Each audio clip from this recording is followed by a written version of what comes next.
हमारे इस YouTube channel के सेगमेंट फास्ट न्यूज में आप तमाम का इस्तकबाल है। इस वीडियो में आप देख सकते हैं कमेंटों में बहुत ज्यादा खबरें। तो आइए शुरू करते हैं वीडियो को और देखते हैं आज की ताज़ा तरीन खबरें। अस्सलामुअलैकुम, आप सबको शब बारात बहुत बहुत मुबारक हो। इस रात में इबादतों का खास एहतमाम फरमाइए और मुझे अपनी दुआओं में याद रखिए। कमसिन बेटियों को तालाब में फेंककर मां ने भी लगा दी छलांग। तेलंगाना में अफसोसनाक वाकया। शोहर और ससुराली रिश्तेदारों की हिरासानी बर्दाश्त ना करते हुए शादीशुदा खातून ने अपनी 2 बच्चों को तालाब में फेंककर खुदकुशी कर ली। यह अफसोसनाक वाकया जुमे की सुबह रियासत तेलंगाना राजन्ना सिलसिला जिले के कुंभीरावपेट मंडल के कोटापल्ली गांव में पेश आया। कोटापल्ली के राजू की शादी कुछ अरसे पहले रेखा से हुई थी। इस जोड़े की 2 बेटियां बताई गई हैं, जिनके नाम अभिजिना 3 साल और हंसिका 6 महीने की हैं। 2 बेटियां होने की वजह से राजू रेखा को मजीद हिरासा कर रहा था, जिससे तंग आकर खातून आज सुबह अपनी बेटियों के साथ मुकामी तालाब पहुंची। उसने अपनी बच्चों को तालाब में फेंक दिया और खुद भी छलांग लगा दी। आज शब बारात के मौके पर रहमत आलम कमेटी की जानिब से हैदराबाद के चंचलगुड़ा जूनियर कॉलेज ग्राउंड पर 20वां मरकजी जलसे शब बारात मुनक्किद होगा। इसमें मुंबई से मौलाना मुफ्ती मोहम्मद मंजर हसन खान अशरफी और मौलाना मोहम्मद अहमद रजा मंजरी बरेली शरीफ से तशरीफ लाएंगे। अवामुन्नास से कसीर तादाद में शिरकत की ख्वाहिश की गई है। शब बारात के मौके पर हैदराबाद में आज रात तमाम फ्लाईओवर ब्रिजेस बंद। शब बारात के मौके पर शहर हैदराबाद के तमाम फ्लाईओवर्स बशमूल PVNR मार्ग नेकलेस रोड को 10 बजे शब के बाद बंद कर दिया जाएगा। ग्रीनलैंड फ्लाईओवर को इससे छूट हासिल रहेगी। Joint commissioner police Hyderabad traffic ने कहा कि किसी भी तरह के नागाहानी वाकयात, सड़क हादसात को रोकने और मुसाफिरीन की कीमती जिंदगियों को बचाने के लिए यह फैसला किया गया। आवाम से ख्वाहिश की गई है कि वो ट्रैफिक पुलिस के साथ ताउन करें। तेलंगाना में रंगों का त्यौहार होली धूमधाम से मनाया गया। तेलंगाना के हैदराबाद और रियासत के दीगर हिस्सों में जुमे को रिवायती जोश खरोश के साथ रंगों का त्यौहार होली मनाया गया। समाजी रुकावटों को तोड़ते हुए खवातीन और तमाम उम्र के बच्चों समेत लोगों ने इसमें हिस्सा लिया। नाच गाने गाए गए और एक दूसरे पर रंग और गुलाल लगाकर होली का लुत्फ लिया। रिहायशी कॉलोनियों में खुशी का माहौल नजर आया, जहाँ मुल्क के मुख्तलिफ हिस्सों के लोगों ने अपनी अपनी रिवायत के मुताबिक होली का त्यौहार मनाया। वक्फ बोर्ड के मुलाजिमीन की तनख्वाहें हफ्ते को जारी हो सकती हैं। तेलंगाना वक्फ बोर्ड के मुलाजिमीन की तनख्वाहें हफ्ते को जारी हो सकती हैं। इस सिलसिले में महकमा अखिलती बहबूद ने फौरी हरकत में आते हुए तनख्वाहों की अदायगी की मसाई शुरू कर दी है। डॉक्टर अखिलती बहबूद और chief executive officer Shahnawaz Qasim IPS ने मुतल्लिका बैंक ओहदेदारों से बातचीत की और नए तरीक़ेकार के तहत मकतूब हवाले करने से इत्तेफाक किया। चीफ एग्जीक्यूटिव ऑफिसर की जानिब से मकतूब वसूल होने के फौरी बाद तवक्को है कि हफ्ते को मुलाजिमीन की तनख्वाहें जारी कर दी जाएंगी। मीर आलम तालाब की तरक्की के लिए कई ऐलानात हुए, लेकिन इस पर अमल नहीं किया गया। रियासती महकमे बल्दी नज़्म नस्क की जानिब से मीर आलम तालाब में म्यूजिकल फाउंटेन की तनसीब का ऐलान किया गया था। दिसंबर 2021 में किए गए इस ऐलान के साथ सेक्रेटरी महकमे बल्दी नज़्म नस्क मिस्टर अरविंद कुमार ने कहा था कि फरवरी 2022 के अख्ताम तक 3 करोड़ की लागत से मीर आलम तालाब में म्यूजिकल फाउंटेन की तनसीब का अमल मुकम्मल कर लिया जाएगा। लेकिन महकमे बल्दी नज़्म नस्क के ओहदेदारों की जानिब से इस सिलसिले में अब तक कोई पेशरफ नहीं की गई और मजलिस से बल्दी आज़िम दर हैदराबाद के ओहदेदारों से दरियाफ्त करने पर कहा जा रहा है कि महकमे बल्दी नज़्म नस्क ने इस सिलसिले में ऐलान किया है, लेकिन अब तक इन्हें कोई मुरासिलात वसूल नहीं हुई है। हैदराबाद में हादसा, 2 महीने का बच्चा हलाक, गाड़ी पर बोधन MLA का स्टिकर। हैदराबाद के जुबली हिल्स इलाके में कल रात एक बेकाबू कार की टक्कर से खातून जख्मी और इसका बेटा हलाक हो गया। यह हादसा उस वक्त पेश आया जब खातून बच्चे को गोद में उठाई जा रही थी। टक्कर लगते ही 2.5 महीने का बच्चा उसके हाथ से गिर गया और उसके मौके पर ही मौत हो गई, जबकि खातून को शदीद चोटें आई। मुकामी लोगों ने बताया कि कार का ड्राइवर हादसे के फौरन बाद गाड़ी छोड़कर फरार हो गया। हादसे का शिकार गाड़ी में मौजूद खातून भी शदीद जख्मी हो गई। टक्कर देने वाली गाड़ी पर बोधन MLA का स्टिकर है। पुलिस ने मुकदमा दर्ज करके तफ्तीश का आगाज कर दिया है। हादसे के वक्त गाड़ी में रुकन असेंबली मौजूद नहीं थे। ड्राइवर मुकामी हादसे पर गाड़ी छोड़कर फरार हो गया। बोधन के रुकन असेंबली आमिर शकील का हादसे पर रद्द-ए-अमल। तेलंगाना बोधन हल्के के रुकन असेंबली आमिर शकील ने कल हैदराबाद में पेश आए सड़क हादसे पर रद्द-ए-अमल जाहिर किया है। उन्होंने इस सिलसिले में एक बयान जारी करते हुए कहा कि जिस गाड़ी को हादसा हुआ वो उनके रिश्तेदार की थी और वो गाड़ी उनके रिश्तेदार का बेटा चला रहा था। TRS के रुकन असेंबली आमिर शकील ने कहा कि कभी कभी वो भी ये गाड़ी इस्तेमाल करते हैं, इसलिए इस पर MLA का स्टिकर चिपका था। वाज़ेह है कि कल रात जुबली हिल्स इलाके में MLA का स्टिकर लगी हुई कार ने एक राहगीर खातून को टक्कर दे दी थी, जिसके नतीजे में खातून का शेरख्वार बेटा हलाक हो गया था। चीफ सेक्रेटरी सोमेश कुमार ने कई महकमे जात की मीटिंग तलब की है। चीफ सेक्रेटरी सोमेश कुमार ने कल मुख्तलिफ महकमे जात के आला ओहदेदारों के साथ इजलास में मखलूआ जायदादों से मुताल्लिक तफसीलात हासिल की हैं। बताया जाता है कि चीफ मिनिस्टर KCR के असेंबली में किए गए ऐलान के मुताबिक ओहदेदारों ने तकर्रुरात का अमल शुरू करने की तैयारी कर ली है। सोमेश कुमार ने महकमे जात, फाइनेंस, GAD, तालीम, सेहत, होम और दीगर महकमे जात के प्रिंसिपल सेक्रेटरीज और सेक्रेटरीज के साथ इजलास में मखलूआ जायदादों की तफसीलात हासिल की हैं। बताया जाता है कि चीफ सेक्रेटरी को तमाम महकमे जात से मखलूआ जायदादों की तफसीलात हासिल करने की जिम्मेदारी दी गई है। चीफ मिनिस्टर चाहते हैं कि जारिया महीने के अख्ताम तक कम से कम एक नोटिफिकेशन जारी करते हुए हुकूमत की संजीदगी को साबित किया जाए।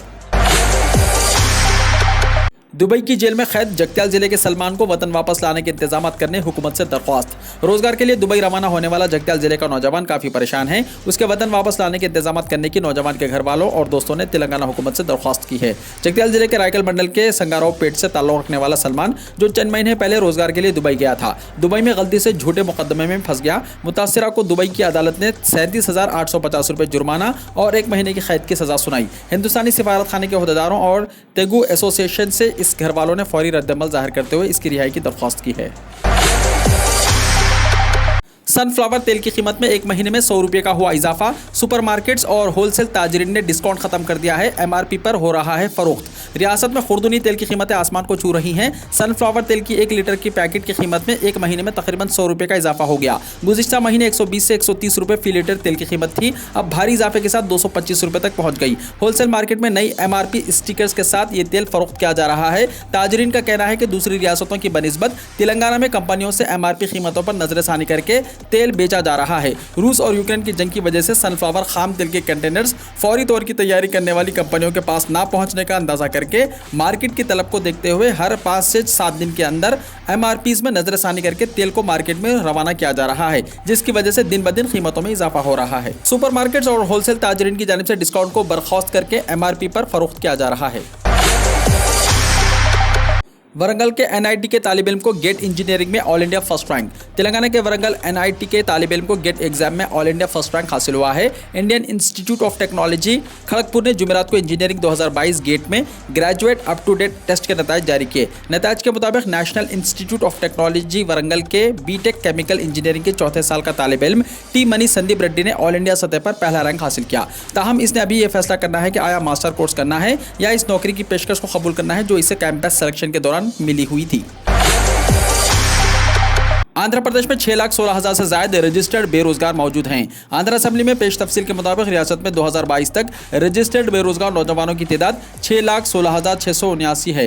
एम्प्लॉयमेंट एक्सचेंज में दर्ज बेरोजगार मुलाजमीन की तादाद में 4,22,055 मर्द और 1,94,634 खवातीन हैं। मुल्क भर में रंगों का त्यौहार होली जोशो खरोश के साथ मनाया जा रहा है। इस मौके पर अहम लीडरान ने मुल्क के बाशिंदगान को मुबारकबाद पेश की है। सदर रामनाथ कोविंद, वज़ीर आज़म नरेंद्र मोदी, कांग्रेस के राहुल गांधी समेत मुताद्दिद अहम लीडरान ने इस मौके पर अपने पैगाम जारी किए हैं और हमवतनों को इस त्यौहार की मुबारकबाद पेश की है।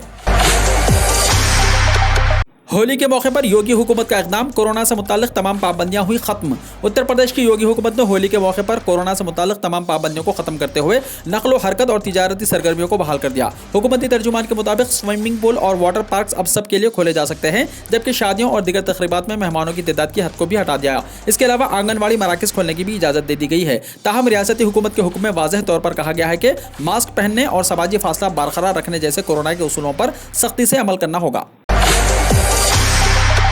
शब बारात, होली और जुमा एक ही दिन होने की वजह से मुसलमानों से घरों में रहने की अपील। एक ही दिन होली, शब बारात और जुमा पड़ने की वजह से इंतजामिया के हाथ पांव फूल रहे हैं। खैर सुगाली मीटिंग का इनेकाद किया जा रहा है। दिल्ली पुलिस भी अमन व अमान बरकरार रखने और हर थाने के इलाकों में समाज के तमाम तबक़ात के साथ मीटिंग वगैरह मुनक्किद करके बाहमी हम आहंगी के साथ शब बारात और होली मनाने की भी अपील कर रही है। लालू प्रसाद के घर पर इस साल नहीं खेली जाएगी कुर्ता फाड़ होली। बिहार में इस साल होली के मौके पर लालू यादव के घर पर मशहूर कुर्ता फाड़ होली का नज़ारा देखने को नहीं मिलेगा। अपने खास अंदाज में होली मनाने के लिए मशहूर आरजेडी सदर के जेल में होने के सबब फैमिली और पार्टी में मायूसी है। यही वजह है कि लालू के कुंबे ने कहा कि इस साल वो होली नहीं मनाएंगे।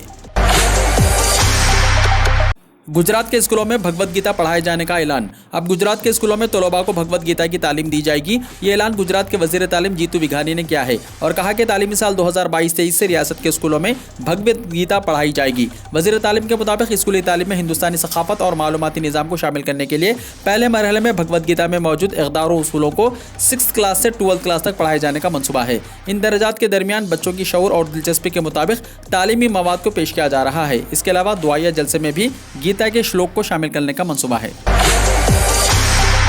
रैपिड रेल मंसूबा, मेरठ से अब दिल्ली दूर नहीं, 60 मिनट में पहुंचेंगे राजधानी। मेरठ से राजधानी तक का सफर करने वालों के लिए अब दिल्ली दूर नहीं रही, क्योंकि हिंदुस्तान की पहली इलाकाई रेल अब सफर को तेज और आसान बनाने जा रही है। दिल्ली मेरठ रैपिड रेल हुकूमत का एक अहम प्रोजेक्ट है और इसके जरिए कौमी राजधानी खित्ते के तहत आने वाले कई इलाकों को जोड़ने का मंसूबा बनाया गया है। इसके जरिए मुसाफिर आसानी से सफर कर सकेंगे और सिर्फ 60 मिनट में मेरठ से दिल्ली पहुंच सकेंगे। ख्याल रहे कि मेरठ से दिल्ली तकरीबन 80 किलोमीटर दूर है और वहां तक के सफर में आमतौर पर 2 से 3 घंटे लगते हैं, लेकिन इलाकाई रेल की मदद से अब ये सफर 1 घंटे में मुकम्मल किया जा सकता है। ये ट्रेन आम ट्रेन से बिल्कुल मुख्तलिफ होगी और ये मेट्रो ट्रेन की तरह नजर आएगी। साथ ही इसमें कुछ खास फीचर्स भी शामिल किए गए हैं।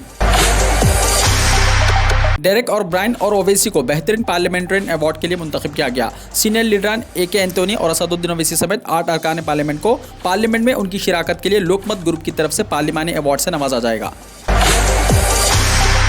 DRDO ने रिकॉर्ड 45 दिनों में 7 मंजिला इमारत बनाई, वजीर दिफा ने किया इफ्तिताह। DRDO ने बेंगलुरु में रिकॉर्ड 45 दिनों में 7 मंजिला इमारत तामीर की है। इमारत का इस्तेमाल 5वीं generation advance medium compact aircraft यानी AMCA की मुल्क की तरक्की के लिए तहकीक के लिए किया जाएगा। वजीर दिफा राजनाथ सिंह ने जुमेरात को फ्लाइट कंट्रोल सिस्टम यानी FCS कॉम्प्लेक्स का इफ्तिताह किया। मुल्क में तामीराती सनत की तारीख में पहली बार मुस्तकिल 7 मंजिला इमारत 45 दिनों में मुकम्मल करके मुनफरिद रिकॉर्ड कायम कर दिया गया है।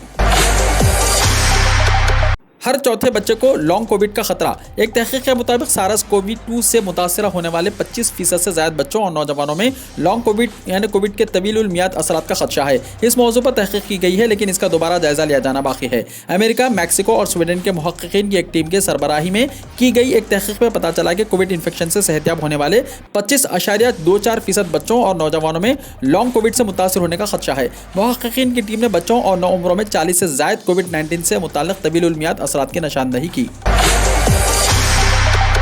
हिंदुस्तान में कोरोना के फाल केसेस में कमी का सिलसिला है जारी। मुल्क में कोरोना वायरस के केसेस में मुसलसल कमी के दरमियान गुज़िश्ता 24 घंटों में एक्टिव केसेस 1618 कम होकर 29,181 हो गए हैं। मरकजी वजारत बराए सेहत और खानदानी बहबूद ने जुमे के रोज यहाँ बताया कि आज सुबह 7 बजे तक 180,97,94,588 कोविड टीके लगाए गए हैं। वजारत के मुताबिक गुज़िश्ता 24 घंटों में कोविड इन्फेक्शन के 2,528 नए केसेस सामने आए हैं। इसके साथ ही मुल्क में कोरोना के मरीजों की तादाद 29,181 हो गई है। मीडिया मुल्क में तामीरी किरदार अदा कर सकता है, मोदी ने कहा। वज़ीर-ए-आज़म नरेंद्र मोदी ने जुमे को कहा कि मीडिया मुल्क और मुआशरे में बहुत तामीरी किरदार अदा कर सकता है। ये बात स्वच्छ भारत मुहिम और हुकूमत के दीगर प्रोग्रामों को अवाम-उन-नास तक पहुंचाने में मीडिया की मुहिम से हालिया दिनों में फिर से साबित हो चुकी है। मातृभूमि अखबार की 100 साला तकरीबात का इफ्तिताह करने के लिए आज मुनक्किदा एक तकरीब से खिताब करते हुए मिस्टर मोदी ने कहा कि मैंने देखा है कि मीडिया किस तरह तामीरी किरदार अदा कर सकता है। मिसाल के तौर पर स्वच्छ भारत अभियान को घर घर ले जाने में हर मीडिया ने मिशन के तौर पर काम किया। इसी तरह मीडिया ने योगा, फिटनेस और बेटी बचाओ बेटी पढ़ाओ मुहिम को फरोग देने में बहुत हौसला अफजा किरदार अदा किया। हिंदुस्तान रूस से खरीदेगा सस्ता तेल। यूक्रेन पर रूसी हमले के बाद से खाम तेल की कीमतों में मुसलसल इजाफा हो रहा है। इसका असर हिंदुस्तान पर भी पड़ा है। आइंदा पेट्रोल और डीजल की कीमतें मजीद बढ़ सकती हैं। ऐसे में अमेरिकी पाबंदियों का सामना कर रहे रूस ने हिंदुस्तान को कम कीमत पर खाम तेल देने की पेशकश की है। ऐसा माना जा रहा है कि रूस से सस्ता खाम तेल आने से मुल्क में पेट्रोल और डीजल की कीमतें मजीद कम हो जाएंगी। इसके साथ मईशत को रिलीफ की बूस्टर खुराक भी मिलेगी। रूस यूक्रेन जंग। रूस ने लुवेव तैयारों की मरम्मत करने वाली फैक्ट्री पर मिसाइल दागे। दोनों ममालिक के दरमियान जंग का आज 23वां दिन है। रूस और यूक्रेन के दरमियान जंग का आज 23वां दिन जारी है। रूसी मिसाइलों ने जुमे की सुबह लुवेव में तैयारों की मरम्मत करने वाली फैक्ट्री पर हमला किया। मेयर आंद्रे साडुई ने इत्तला दी। मेयर ने कहा कि लुवेव हवाई अड्डे के करीब हवाई जहाज की मरम्मत करने वाली फैक्ट्री पर कई मिसाइल दागे गए और ये फैक्ट्री मिसाइल हमलों में तबाह हो गई। लगातार दूसरे दिन 1 लाख से ज्यादा नए कोविड केसेस, नई लहर का अंदेशा। फ्रांस में लगातार दूसरे दिन 1 लाख से ज्यादा कोरोना वायरस के नए मामले सामने आए हैं। नेशनल हेल्थ एजेंसी के एदाद-ओ-शुमार के मुताबिक मुल्क में कोरोना वबा की एक नई लहर से फिक्र बढ़ गई है। न्यूज़ एजेंसी सिन्हा की रिपोर्ट के मुताबिक मंगल को जारी एदाद-ओ-शुमार में कोरोना केसेस में इजाफा दर्ज किया गया और ये तादाद 1,16,618 तक पहुँच गई है। तीसरी आलमी जंग शुरू कर चुका है, यूक्रेन के सदर ज़ेलेंस्की का दावा। एक तरफ इंटरनेशनल कोर्ट ऑफ जस्टिस ने रूस से कहा कि वो यूक्रेन में जारी जंग को आगे ना बढ़ाए और दूसरी तरफ रूसी फौजों की यूक्रेन के खिलाफ कार्रवाई जारी है। इस दरमियान यूक्रेन के सदर व्लादिमीर ज़ेलेंस्की ने दावा किया है कि रूस ने तीसरी आलमी जंग की शुरुआत कर दी है और इसका नतीजा खतरनाक हो सकता है। यह बयान उन्होंने बुध के रोज दिए गए एक इंटरव्यू में दिया। वीडियो को लाइक शेयर कीजिए और हमारे इस YouTube चैनल को सब्सक्राइब करते हुए इसके बेल आइकॉन को भी प्रेस कर लीजिए ताकि ऐसी ही ताज़ा तरीन खबरें आइंदा भी आपको मिलती रहें।